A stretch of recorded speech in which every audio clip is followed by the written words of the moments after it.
We now have another panel discussion which will take us around the world in 30 minutes.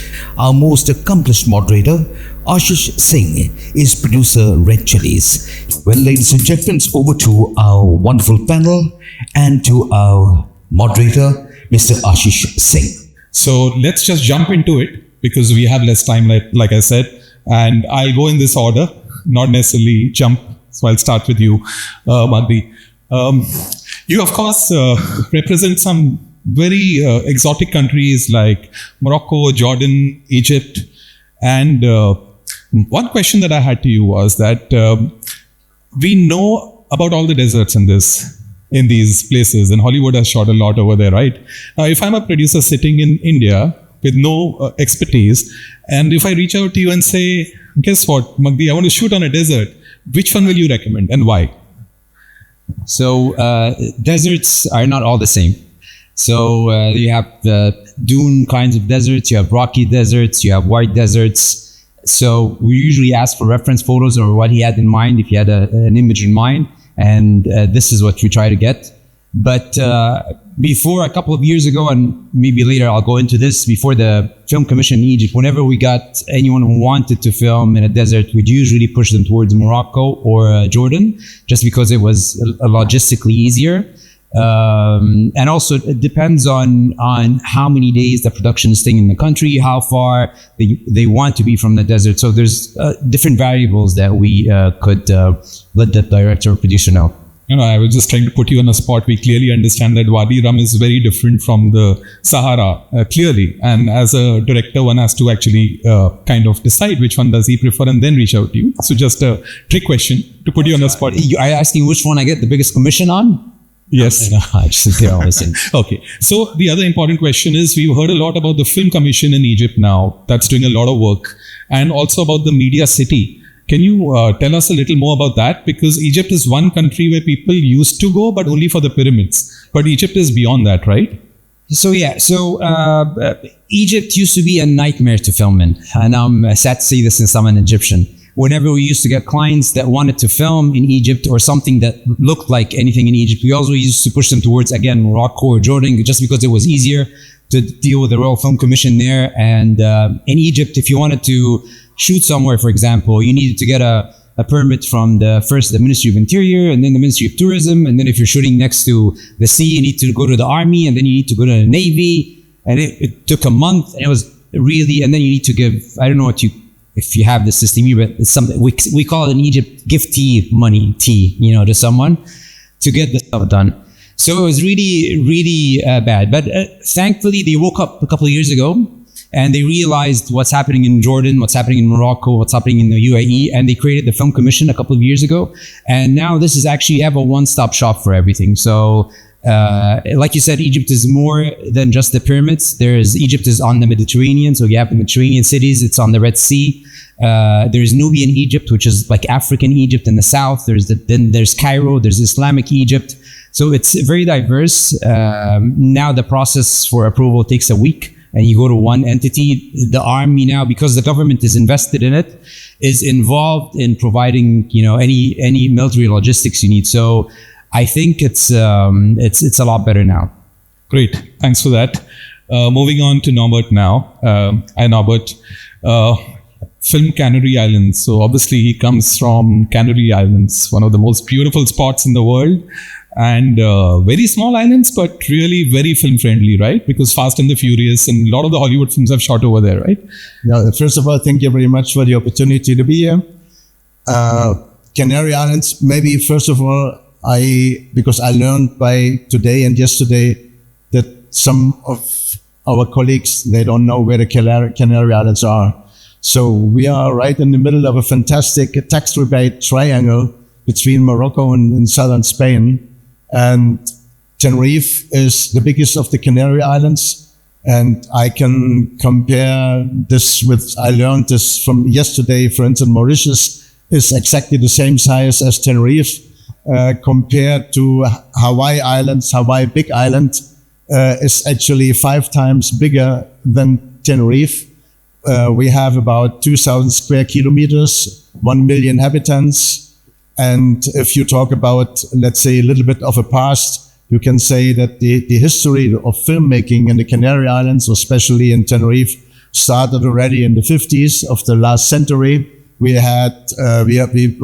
islands, they hosted productions like Moby Dick in 55, 56, Raquel Welch, 1 million BC. And in the nearer past, the island was hosting Fast and Furious 6, Exodus, Ridley Scott on Fuerteventura, in this case, Burn.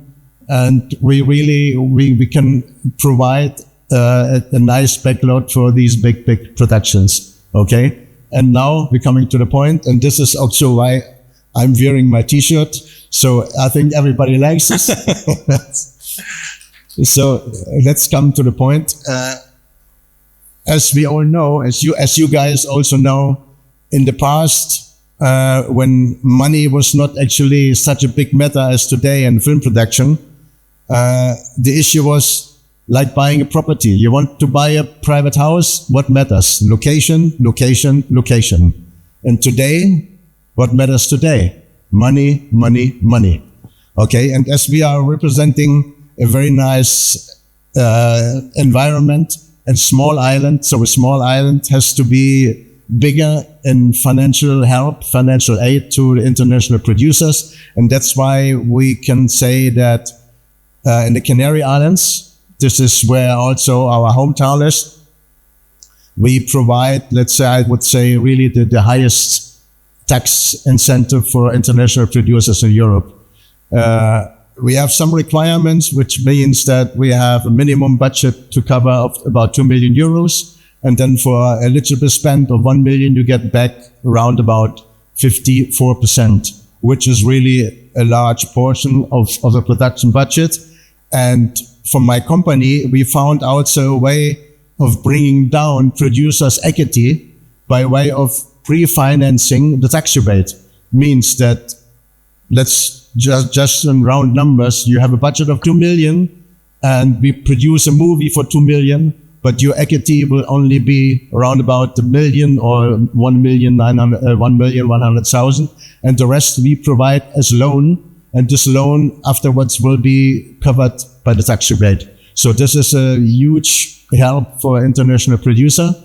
And what I also can say is that according to the past, to the experience, and due to this really big international productions taking place on the Canary Islands, we have very well educated crew. We have a lot of professional staff on the islands, and by way of helping producers coming from outside Europe, we even sponsor with our tax money the international producer coming to the islands and shoot there.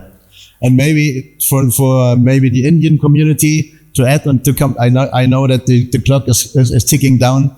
So I would say, if you come as an Indian producer to the Canary Islands and we need for your film maybe 1,000 costumes, we can manufacture them in India, bring them to the Canary Islands, and they're still eligible for the tax rebate. So that's all more I can't say. Thank you, Norbert. Thank you very much for the opportunity again, and hope to see you. I will be here tomorrow, so any question I'm able to answer. Okay, thank you. So we know one thing for sure, Canary Islands is very good at marketing. Don't need to speak anything, just wear the t-shirt and roam around. Thanks for this. It was very insightful. JP, you've done a lot of work, right? So, and we've known you. You're based in Mumbai most of the times, and you shot a lot of films in Italy, Switzerland. And for people who don't know, JP shot films across all industries. So whether it's Hindi, Tamil, Telugu, Kannada, even Bengali for that matter, but on locations which are considered expensive. So I can understand a film like War going to Italy and Switzerland and shooting. It's Western Europe, is expensive. Rebates are there, but not easily available. Switzerland doesn't even have a rebate.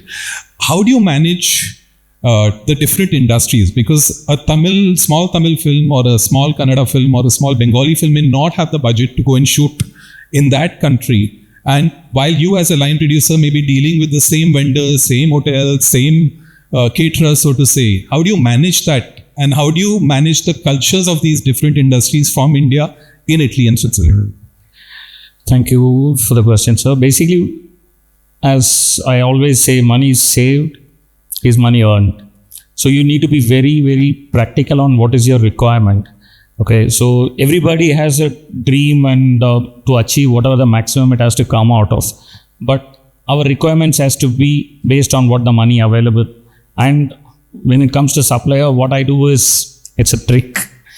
So Switzerland, I cannot afford to pay my driver because he will work for 8 hours plus 1 hour lunch break. So you pay 3 times more than any other country. So I bring in my drivers from Italy or Portugal.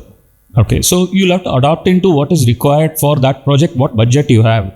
So as I spoke yesterday also, planning is the most critical element to this. I would even put 5% of my entire budget into preparing myself so well so that you go in advance, you do whatever is required and get into this thing. So we should just move away from competition to comprehensive achievement. Like, what you plan it well, then you come out of the results. We've done like with Kamal sir with 17 people crew. Same Kamal sir's next movie I had to do with 180 people crew. So how do you manage? So it's a moment you need to accept yourself. Okay, this is what the budget I have, and this is what can be achieved. Then you have to go back to your producer or the director and explain to him, this is what is possible. What is not possible, don't overcommit. Then you get into kind of a situation where you are looking like, bad in front of people. Tell them, this is what I can do, this is what I cannot do. Don't need to feel shy, what they will think about me, whether the next movie will come or not. So if my budget is 100, it's 100. I don't have 1,000. Whatever is possible from 100, you give 100% what it is. Only one important thing I've learned over filming 100 movies across all industry. As a producer, only on the day of the movie, he knows whether he makes or breaks. Correct? So it's very simple. So we save money for him. Whatever it is, dedicatedly try that effort, put an effort, say that, okay, this is what I can save. So the entire crew has to come in alignment. Fair point. Thanks for your insights. Moving on to Emin. So Azerbaijan is a destination which Indians didn't know much about till about 4-5 years and doesn't have a rebate. So my question to you is that without a rebate, and if usually the Indian producers always ask, first question, how much is the rebate? How much money will I get back?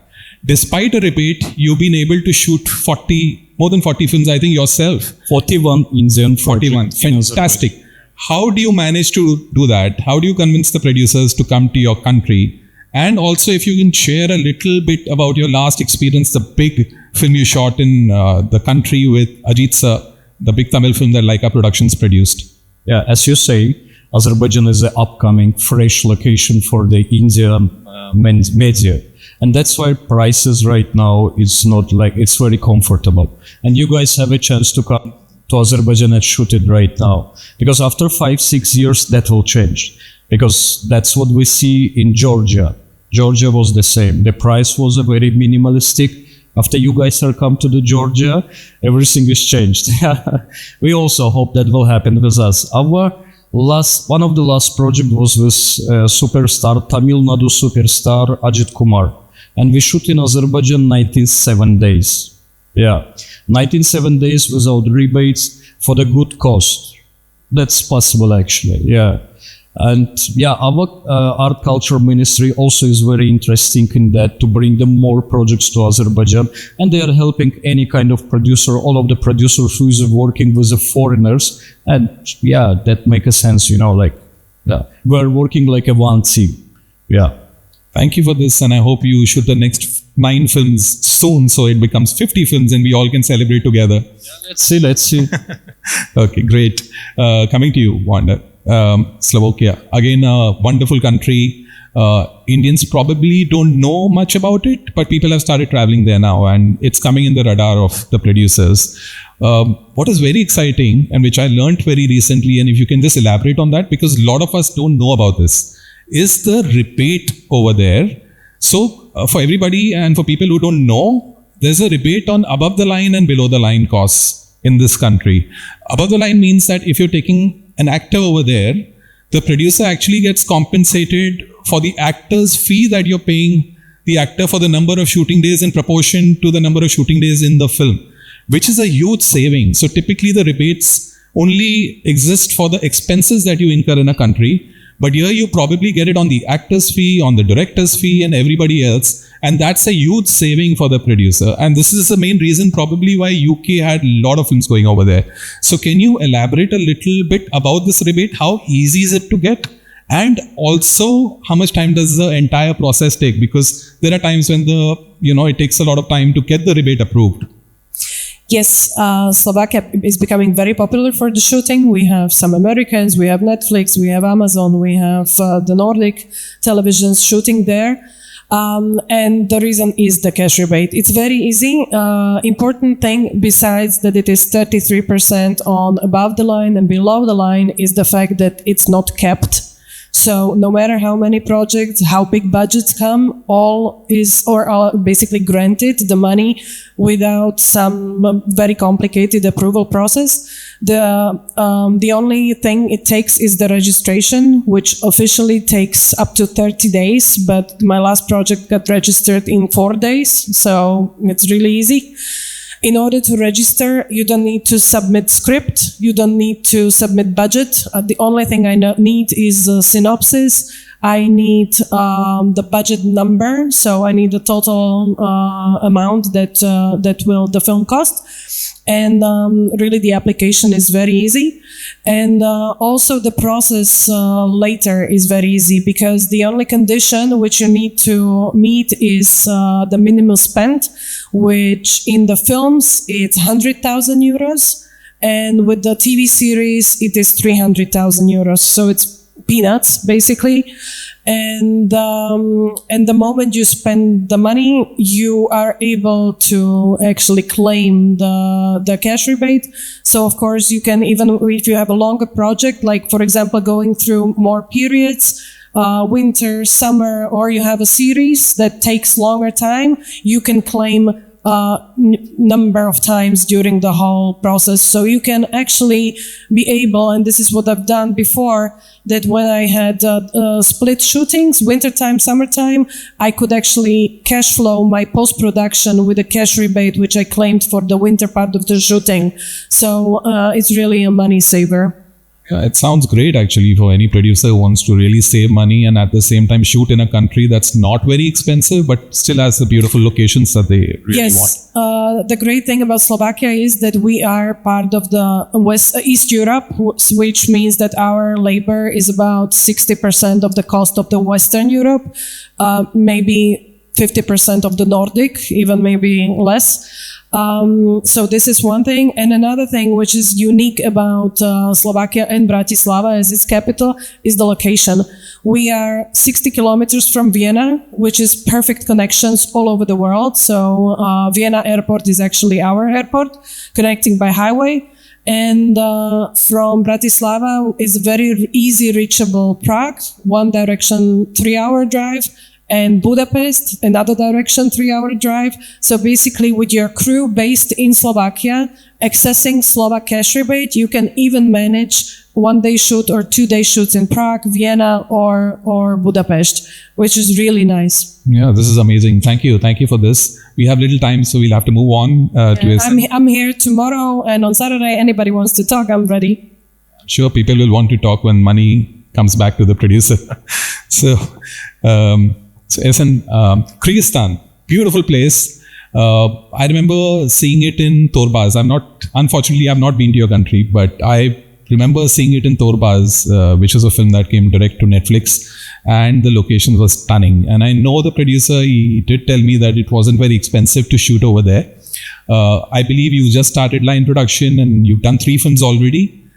Can you please talk a little more about your experiences with the Indian producers and the kind of films that were shot there? Because Torbaz, I remember, was cheated for Afghanistan. So that's the other thing, guys, that normally we don't go to the country just to shoot in that country for that country, because there are certain countries which are not very shooting friendly in today's time, so including Afghanistan, like we mentioned, for reasons we all know, and Syria for that as an example also. And Kyrgyzstan has been cheated for Afghanistan many times. Can you talk about it a little? Hello, everybody. As moderator told, we are in this event for the first time. We've been in this sphere in filming, working with different kinds of partners from the United States, from Europe, from Russia, and now we are actually working with Indian producers. So if we tell about Kyrgyzstan, we are Asian-looking, Russian-speaking, Muslim country, very mountainous as my head, and about speaking like locations. Mostly our country is like used as a border with Afghanistan, but we also have very good lakes. We have from the post-Soviet era, we have like old factories, old buildings. Now we have new high buildings, high skyscrapers. We have so many Indian students, Pakistani students. We have two universities that where the Indian students study.